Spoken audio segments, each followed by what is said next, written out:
Hi, welcome to our channel where we share the most intriguing stories. The mountain road was silent, the air sharp with pine and storm. Austin crested the ridge, then froze. His sanctuary was wrecked, torn grass, smashed gates, and the ghost of a party he never invited. Champagne flutes, fireworks, chaos. Someone had invaded his land, and war had just begun. It was supposed to be a quiet return home. 3 days at a sustainable design expo in Santa Fe. Panels, models, late-night sketches, the usual architectural retreat. I drove the familiar mountain road back with the windows cracked, pine-scented air filling the truck.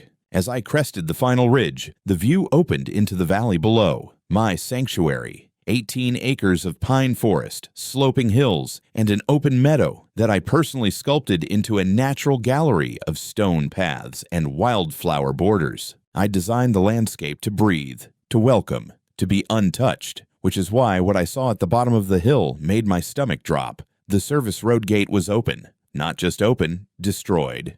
The chain had been snapped clean through, its ends frayed and twisted like it had been ripped by force. I pulled over, stepped out, and stared in disbelief. Deep, jagged tire tracks ran from the entrance down the gravel slope and straight through the lower meadow. Grass torn to ribbons. Soft dirt crushed into ruts. Someone, or more accurately, something large, had been here, not once, repeatedly. I followed the devastation on foot, my boots slipping in the newly churned soil. The further I walked, the worse it got. Bits of plastic streamers clung to low branches. Shattered champagne flutes poked through patches of grass. A soggy, wilted floral arch lay face down beside a scorched patch of lawn where something, likely a generator, had caught fire. My heart sank when I reached the edge of the amphitheater. Granite steps, hand-cut from local stone, were visibly cracked and dented. Some of the risers had black skid marks like a forklift or trailer had backed into them. And then I saw it. The banner, or what remained of it.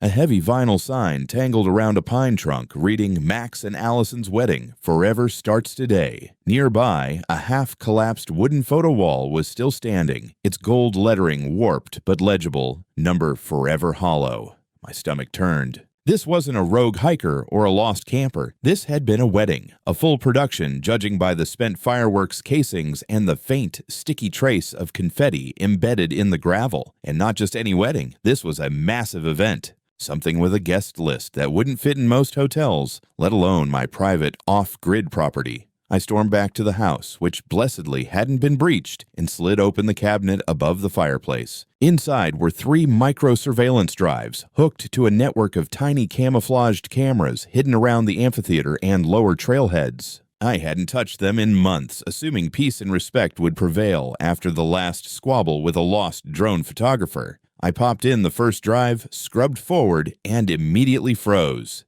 There they were. Dozens of folding chairs, an altar made of driftwood and eucalyptus branches, industrial string lights rigged along my pines, a catering tent big enough to park 2 RVs beneath it, a goddamn DJ booth with subwoofers, guests in tuxedos and sequined dresses traipsing around my ferns with wine glasses, posing against my boulders for photos. Trucks, SUVs, golf carts, hundreds of them parked wherever they pleased. One clip showed a server pouring champagne over my sculpture fountain like it was part of the ceremony. My breath caught in my throat when I spotted the fireworks rig on the ridge, mere yards from the dry pines with no regard for wildfire risk. 300? Number more. The guest count looked closer to 350. And right at the center of it all, a woman in a tailored navy pantsuit with platinum blonde hair and a clipboard. She barked orders into a headset, gesturing with military precision. Even without sound, I could see her lips shaping the words I knew all too well. Karen Longstridge, HOA president, self-styled queen of Silver Hollow Estate, the adjoining planned community of concrete mansions and overpriced lawn fountains. She had tried to schmooze me at a local meet and greet 6 months ago, saying she hoped neighborly synergy could be encouraged between our properties. I'd smiled politely, declined the free pressure wash of my driveway, and assumed that was the end of it. Apparently not. I rewound, paused, zoomed. There she was, standing beneath the uplighting I installed for my biannual design lectures, pointing toward the amphitheater like a general on campaign. And standing next to her, a man in a gray suit and sash. It clicked. I'd seen him in news clippings. Mayor Daniel Blake. Of course, of course. Karen had lent out my land to host the wedding of the goddamn mayor's son. I sat back in the office chair, pulse thudding in my ears. Every inch of my property had been violated, trampled, commercialized, and left behind like yesterday's party favor, and not one person thought they needed to ask permission, not even out of courtesy. It wasn't a mistake. It was an operation. And I had all the footage. The Facebook post went live at 7:30 the next morning. A simple collage, photos of the trashed meadow, the charred generator, the cracked granite steps, and one wide-angle still from the security footage showing hundreds of guests dancing beneath string lights on my property. No hashtags, no theatrics, just one caption: my private land, my private property. Can someone explain how a 300-plus person wedding ended up here without my permission? By 8, the post had over 200 comments. By 10, it had been reposted into 3 local groups. By noon, someone had tagged the mayor's office, and by mid-afternoon, the whispers began. That was the mayor's son's wedding. They said it was a special HOA venue. Isn't that Silver Hollow's new event space? Apparently, I owned an event space now. News to me. I was on my 3rd cup of coffee, staring out the window at the defiled lawn when I saw her, striding up the switchback trail like she was walking a red carpet, navy pantsuit, high-end running shoes, hair helmeted into place, clipboard in one hand, a trash bag in the other. Karen Longstridge. She didn't knock, she didn't call ahead. She just strolled into my front yard with a Stepford smile and a practiced twinkle in her eye. "Good morning, Austin," she chirped, like we were old friends who met at brunch every weekend. "Gorgeous day, isn't it?" I said nothing, just opened the screen door, stepped outside, and waited. She looked around as if seeing the damage for the first time. "Wow, yeah, yikes. So, I saw your post. Funny story, actually. Bit of a mix-up, that wedding. One of the contractors thought this parcel was under the HOA's management. Simple misunderstanding." She waved the trash bag like a white flag. "I came by to help with the cleanup. You know, neighborly goodwill and all." I walked over to her slowly, deliberately, and handed her a plain white envelope. She glanced down at it, still smiling, until she saw the return address. My attorney's office. Inside, a signed police report and formal complaint filed for criminal trespassing, vandalism, and unauthorized commercial use of private land. Her expression collapsed like a souffle under a sledgehammer. "You filed a report," she hissed. I nodded. Karen's posture shifted. She straightened, narrowed her eyes, and took a step forward. The neighborly sheen was gone. In its place, steel. "That wedding," she snapped, "was a very important event. You clearly have no idea who was attending." "I have footage of every single one of them," I replied, voice flat, "including the ones doing shots off my fire pit and the idiot who tried to scale my solar array for a drone selfie." Her lips thinned. "That was the wedding of Mayor Blake's son. Do you have any idea how much good this could have done for your image in this community?" "Oh, I'm very interested in image right now," I said, "which is why I've already sent everything to the press and the county zoning board." That got her. Karen's face went red, blotchy, uneven, desperate. She opened her mouth, closed it, then sneered like I'd just spit in her quiche. "You really don't understand how things work around here." "No," I said, "but I'm starting to learn." She turned on her heel and stormed down the hill, heels digging angry crescents into the mud. I didn't follow. I just stood there and watched as she disappeared back toward the gated community she ruled like a 2-bit HOA Caesar. An hour later, I received a notice from the County Code Enforcement Office. They'd scheduled an inspection for unauthorized outdoor assembly areas, unregistered lighting infrastructure, and suspected zoning irregularities. The date was circled. It was 3 days from now.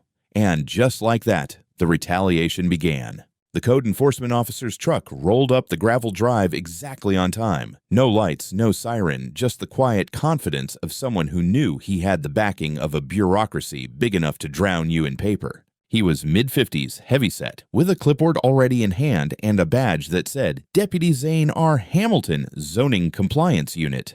"You Austin Marshall?" he asked without looking up. "Yup." "I've been sent to inspect the premises following a complaint." "What complaint?" I asked, already knowing the answer. He flipped through a stapled packet. "Anonymous report of unlicensed amphitheater construction, failure to post fire evacuation routes, unauthorized electrical installations, and lack of pedestrian signage on trails." pedestrian signage, on private forested trails. You're kidding. He wasn't, so I showed him around. Let him photograph the granite amphitheater I'd hand-built over 6 years with proper drainage and natural slope stabilization. Showed him the off-grid lighting setup, solar-powered, low-voltage, installed by a certified contractor with permits I had tucked in a drawer. Still, he took photos of everything, measured distances with a laser rangefinder, jotted down the location of every boulder and tree stump like I was about to launch an illegal music festival. Looks like there may be grounds for a fire code citation, he muttered, near the western edge of the amphitheater. No visible perimeter control, no posted extinguishers. Because I don't host public events here, I said. That was your anonymous source, trespassing without permission. He didn't respond, just kept taking notes. That night, I found 2 more surprises in my mailbox. One from the Office of Professional Regulation, stating that an anonymous party had submitted a request to review potential code of conduct violations related to my architectural license. The second was a cease and desist letter, also anonymous, claiming that my property was being used for commercial activities without proper registration. That's when it clicked. Karen wasn't just angry, she was activating her network. Silver Hollow wasn't just a homeowners association, it was an informal power structure, wealthy retirees, bureaucrats, and social climbers with soft influence in the county. Karen had just pulled out her Rolodex and started throwing elbows. I met with my attorney, Melissa Grant, the next morning. She was direct, precise, and wore her distaste for HOA drama like armor. This is a textbook retaliation attempt, she said, flipping through the letters. They're flooding you with inspections to rattle you.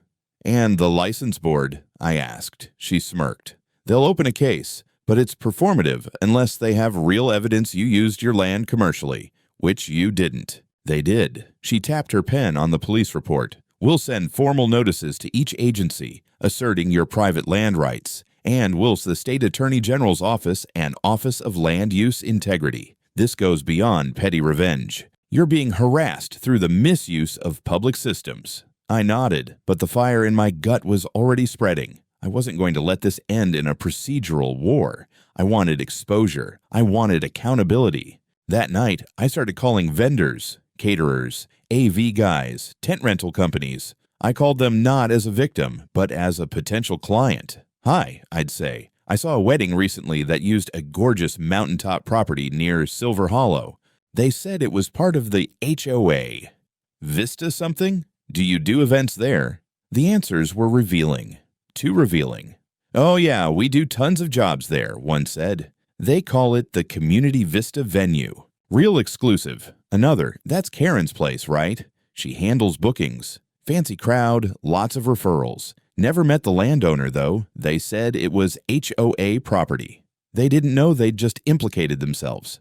I was recording everything, but the one that made my blood run cold came from a catering manager who emailed me a PDF after our call. Here's the brochure they gave us when we joined the vendor list, he wrote. Attached was a slick, full-color HOA pamphlet. On the cover, an aerial photo of my property, my amphitheater, my trees, my lawn. Across the top, in elegant serif type, Silver Hollow presents the Community Vista experience, unforgettable events with unmatched views. They'd taken my land, rebranded it, sold it, all without ever knocking on my goddamn door. It felt like peeling back the skin of a rotten fruit. Every layer I exposed reeked more than the last. I kept calling vendors, florists, AV techs, even the damn porta-potty company, and each conversation followed the same unnerving pattern. They all believed they had been hired to work on a legitimate HOA venue called Community Vista. Some even had recurring contracts. Not one had spoken with me. Not one knew the land they were setting foot on belonged to a private citizen who had never authorized a single event. I started assembling a file. Every vendor conversation was transcribed and time-stamped. I cross-referenced invoices, dates, social media posts, even tagged photos on Instagram. And there it was, clear as daylight. Weddings, vow renewals, corporate yoga retreats, and one batshit fundraiser for a local politician who gave a speech from my granite amphitheater while an audience in matching polos clapped politely. Over a dozen events. Going back nearly 2 years. The centerpiece of the file was the HOA brochure the caterer had emailed. The design was high-end, cream tones, serif fonts, panoramic drone shots. My land was labeled clearly on the inset map as Community Vista Venue Phase 2 with features like rustic amphitheater, pine grove ceremony path, and private lookout over Valley Ridge, all of which were mine, every square inch. One page even listed rental rates, $12,000 per weekend, with a refundable land use deposit of $3,000. Payments were to be made to Silver Hollow HOA, Community Enhancement Division, a fake department under a real organization. It was a full-blown front. I sat in my office with this growing mountain of evidence, seething. The kind of cold anger that doesn't shout, it builds. I knew I had what I needed for a civil case, but this wasn't civil anymore, so I called Melissa. "We're going criminal," she said after reviewing the file. She advised we package the entire dossier and deliver it straight to the county district attorney's office. I'd already compiled security footage of the wedding, audio recordings of vendors admitting the HOA booked the events, aerial maps and land ownership documents, the fraudulent HOA pamphlet, photos of the damages, email exchanges, vendor invoices addressed to Community Vista. We prepared a written complaint alleging fraud, illegal commercial use of private property, falsification of zoning documentation, intentional misrepresentation of land ownership for profit, criminal trespass, abuse of administrative power via retaliatory code complaints. Melissa personally handed it to the district attorney. Meanwhile, I posted a redacted version of the HOA brochure on my Facebook page with the caption, "I didn't design this flyer. I didn't authorize this venue, but apparently I've been running a wedding business on my land without knowing it."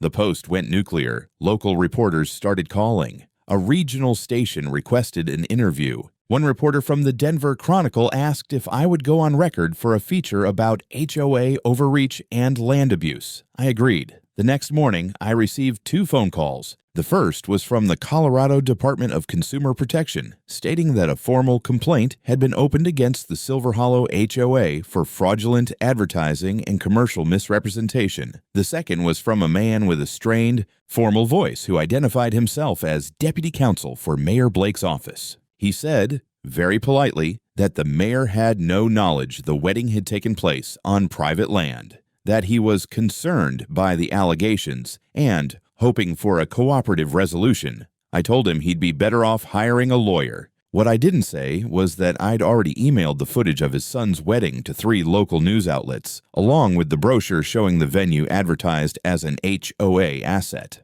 Let him try to distance himself. Karen, however, was nowhere to be seen. No pop-ins, no trash bags, no clipboard strolls, not even a condescending Dear Neighbor email. She'd gone quiet, which meant only one thing. She knew the walls were closing in. The interview aired on a Tuesday night. 10 minutes of primetime fury, featuring aerial shots of my ravaged meadow, slow pans over cracked granite steps, and a clip of me standing beside the scorched firework pit, holding up the HOA brochure like it was a smoking gun. The anchor's voice was appropriately serious, the chyron blunt. Private land hijacked by HOA. Community president under fire. Within 24 hours, the fallout began. Emails flooded in, some from sympathetic neighbors, others from people in different states sharing their own horror stories about rogue HOAs. But a few stood out, people I didn't know, but who had something far more valuable than sympathy. Information. One was a former HOA board member who had quietly resigned 6 months prior, citing personal reasons. He messaged me anonymously through an encrypted email link. "They've been doing this longer than you think." Karen and the treasurer's son. He handles the cash. They hide most of it in off-book collections under event contributions. No proper accounting. Try talking to the photographer from last October's Harvest Gala. She quit after they underpaid her and told her not to mention the location. I followed the lead. The photographer, a freelancer named Lena, was more than willing to talk, once I promised to keep her out of the HOA's crosshairs. She had been hired for a corporate fundraiser hosted on Community Vista, paid in cash, and told explicitly to tag photos with the HOA's branding, not a location. She sent me a private gallery. In frame after frame, I recognized every angle. My paths, my ridge, my signature curved bench near the overlook. There was even a photo of Karen, wine glass in hand, grinning beside the mayor, and a banner that read, "A place for all, Silver Hollow celebrates community progress." I sent it straight to Melissa. She didn't even respond with words, just a forwarded confirmation email. Received. Evidence accepted. DA case. File number 22-8412-A. By Thursday, the prosecutor's office issued a quiet statement confirming an active investigation into fraudulent commercial use of private land by individuals affiliated with a local HOA. It didn't name Karen yet, but the silence from Silver Hollow was starting to crack. On Friday morning, I noticed something strange on my usual walk down the Eastern Trail. A truck parked outside the HOA office, its logo familiar, a shredding company. 2 uniformed men wheeling out boxes. I wasn't surprised, but I was ready. That afternoon, I posted a public video on my social media. I stood on my property in front of the cracked steps of the amphitheater, the backdrop stark and raw. This is what was left behind after someone else used my land for profit. They didn't ask. They didn't apologize. And when I spoke up, they tried to bury me under fake inspections and legal threats. This isn't just about me. It's about every homeowner who's been bullied by a system that thinks it's above the law. But here's the thing. HOA doesn't mean impunity. Community doesn't mean control. And power doesn't mean permission. Not here. Not anymore. By Saturday, the video had 250,000 views. Reporters began camping near Silver Hollow's gates. HOA board members were unavailable for comment. One local paper ran a full-page spread with the headline, "A Wedding, a Fraud, and a Reckoning." Meanwhile, Melissa and I compiled the final package for the district attorney, subpoenaed vendor, records, the photographer's photo set, bank tracebacks on known HOA event deposits, and a county records expert who confirmed the falsified zoning documents used in their promotional materials. Then came the tipping point. A former HOA treasurer, under pressure and likely smelling the smoke, approached the DA through his own lawyer. He agreed to cooperate in exchange for leniency and turned over internal HOA communications, including emails between Karen and the mayor's office planning the Blake wedding, memos referencing my land as Vista Phase 2 with estimated occupancy limits, handwritten notes detailing cash intake from rentals, a budget draft titled Community Revenue Off Books. The case was no longer a question of if, it was a matter of when. Karen hadn't spoken publicly since the story broke, but her attorney had started making noise, statements about misunderstandings and a breakdown in communication, a desperate attempt to pre-spin the narrative. But the DA wasn't biting. Neither were the press. And somewhere, probably behind those HOA gates, Karen Longstridge was watching the walls close in. They came for her just after noon on a windy Wednesday. I was midway through clearing fallen branches along the Western Trail when I got the text from Melissa. Just 2 words. It's happening. I dropped the loppers, sprinted up the hill, and opened the live feed from the courthouse steps on my laptop. The shot was shaky, filmed by someone on their phone, but the image was clear. Karen Longstridge, immaculately dressed as always, flanked by 2 uniformed deputies, hands behind her back, arrested. The video panned to the courthouse entry where a man, thin in a pinstripe suit with a weak chin, was shouting something about unjust targeting of community leaders before being drowned out by a reporter's mic swarm. Behind Karen, a second arrest, Gregory Mulroney, the HOA treasurer, and moments later, his son, Derek, the guy who had been handling most of the off-books contributions. All 3 were escorted into the building under flashing bulbs and shouted questions. Melissa called 5 minutes later. They've been charged with fraud, conspiracy to commit trespass, misrepresentation of property ownership, and operating an unlicensed commercial venue, she said, like she was reading off a grocery list. DA's office is calling this the largest HOA corruption case in state history. My mouth went dry. Karen, in cuffs. It should have felt like victory. It almost did. But mostly it felt like justice pulling its boots on, slow and heavy. I didn't have to wait long for the next bombshell. By the end of the week, the Silver Hollow HOA's board was fully suspended under an emergency injunction, their bank accounts frozen, their internal documents seized by the county forensic audit team. The boardroom, locked and now supervised by a court-appointed external administrator. And then came the audit report. It was a masterpiece of bureaucratic savagery. 62 pages of methodical carnage. The highlights: over $137,000 collected in unregistered venue fees, none of it declared on HOA annual reports. At least 17 private events hosted on my land over a 2-year span. Fraudulent designation of my parcel as common area on internal maps submitted to new HOA residents. Use of HOA funds to pay for tent rentals, catering deposits, and even a private jazz trio listed as community entertainment. But the most damning, a memo from Karen to the treasurer titled, "Vista Expansion, We Need to Keep Austin Quiet." Detailed the planned strategy to drown me in code violations, question the validity of my architectural license, and, if necessary, push for eminent domain via friendly voices at the zoning board. I printed that one, framed it, hung it right above the breaker box in the workshop. The press had a field day. Headlines like, "Wedding Fraud at 10,000 feet, HOA in meltdown, from HOA Queen to Cell Block C, private property or private venue. Judge says it wasn't theirs." Karen's mugshot, complete with a defiant scowl, made the front page of the Denver Sentinel. Her once sympathetic supporters, those cliquish retirees who used to fawn over her brunches and HOA mixers, began quietly distancing themselves. Some even issued statements to the press, claiming they had no idea what was really going on. Cowards. Meanwhile, I got a letter, an actual physical letter from the district attorney's office. Not an email. Thick paper, signed. They were proceeding with formal charges. My civil suit was being absorbed into a larger state-level case against the Silver Hollow HOA for systemic abuse of power, organized fraud, and unlawful seizure of land for commercial benefit. And they were naming me as primary aggrieved party. Melissa called it a rare win.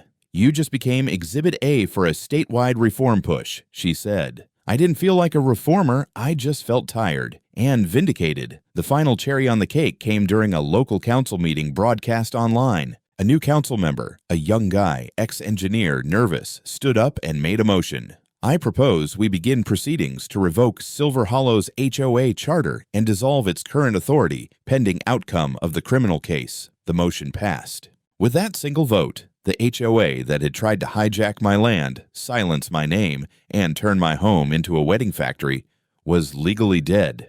They tried to use my view to sell dreams. Now they were looking at 5 to 10 years behind concrete walls with none. Courtrooms always feel colder than they should. Maybe it's the stone or the awful fluorescent lighting or the fact that justice, real justice, isn't theatrical. It's procedural, slow, relentless. But this one had weight. The trial began exactly 8 months after the day I found rose petals and champagne flutes scattered across my damn lawn. I sat just behind the prosecution's table, Melissa beside me, her expression sharp and unreadable. The room was full. Press, former HOA members, a couple of vendors who'd flipped to cooperate. A few rows back, I spotted Mayor Blake. No sash this time. Just a man who looked like he was trying not to exist. Karen entered the courtroom in a slate gray suit, hair less sculpted than usual, face hardened, no makeup, no clipboard. She didn't look at me. The charges were read: criminal trespass, fraud, falsification of property documentation, unauthorized commercial use of private land, conspiracy to commit zoning violations, retaliatory abuse of administrative systems. She pleaded not guilty. Of course, the prosecution started with the simple stuff. A timeline of events laid out like a crime board. Dates, photos, financial records, vendor contracts. The HOA brochure, my land on glossy paper, renamed and commodified, was projected on the screen behind the DA like it was a product at a trade show. I watched as jurors stiffened at the sight of it. Then came the video footage, the DJ lighting up the ridge, the caterers popping champagne behind my sculpture fountain, the mayor himself giving a toast, sloshing Pinot Noir on my hand-carved bench. The defense tried their best. They argued administrative misunderstanding, that Karen believed the land was within community jurisdiction due to confusing boundary lines, that the wedding was an isolated event, not a pattern. But then came the emails, the receipts, the testimonies from vendors who'd been told explicitly that it was HOA land. The ex-treasurer's quiet, blunt statement on the stand, "We knew it wasn't ours." Karen said the guy who lived there was a loner and unlikely to cause trouble. So we started renting it. Cash only. The prosecutor's closing argument hit like a hammer. This was not confusion. This was calculated. They sold something that was not theirs, over and over, and when the rightful owner spoke up, they weaponized the system against him.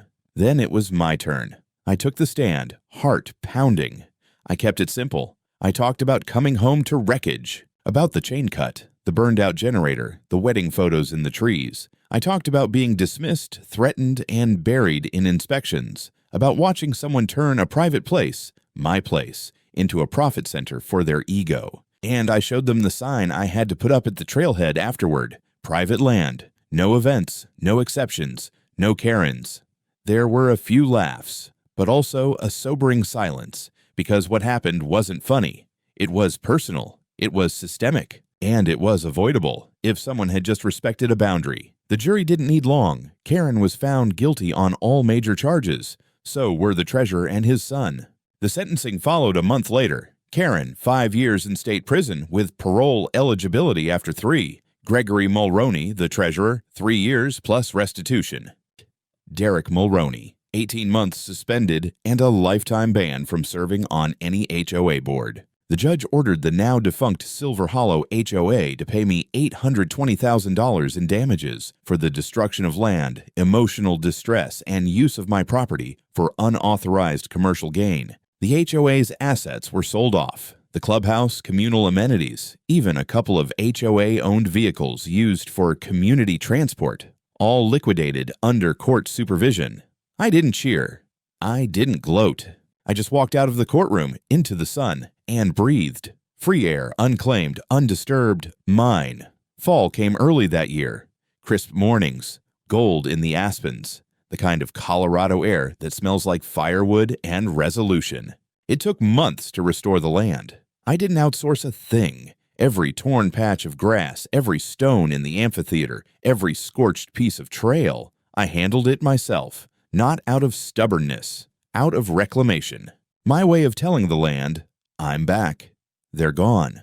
The granite steps, once cracked by a drunken forklift, are whole again, reinforced with iron pins and etched with new markings. The charred soil near the generator pit is now a wildflower garden. And the trails, they've been rerouted, remarked, and named, each after people who helped me take it back. Melissa Trail, Lena's Overlook, even a spot I jokingly called Karen's Folly, a steep hill no one dares climb. At the edge of the amphitheater, I installed a new wooden sign. It's large, carved deep, lacquered against the elements. It reads, "Private land not for weddings, not for retreats, not for Karens." And underneath, in smaller letters, "Respect what isn't yours." What surprised me most after the trial wasn't the silence from Silver Hollow. It was how many people reached out. Landowners, designers, folks across the state who had been steamrolled by their HOAs and thought they were alone. Turns out, Karen wasn't the only one weaponizing bureaucracy. So I started hosting monthly gatherings in the amphitheater. Not events, not parties. Lectures, forums.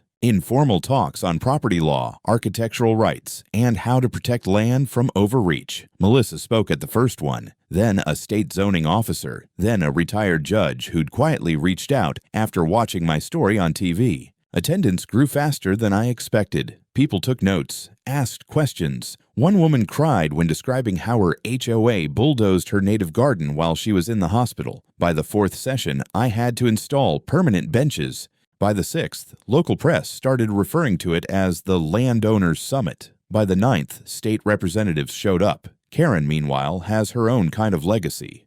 Her name is now on a public list maintained by the Colorado Office of Homeowners Association Oversight. Former HOA officials convicted of abuse of authority. She's mentioned in legal seminars. Her mugshot occasionally shows up in HOA reform petitions. Someone even started a Reddit thread titled "Never Go Full Karen, the Silver Hollow Debacle." I didn't make it, but I laughed when I found it. As for the HOA itself, what's left of it, Silver Hollow now operates under external receivership. No elected board, no event rentals, no secret budgets. Residents still live there, but the vibe has changed. Quiet.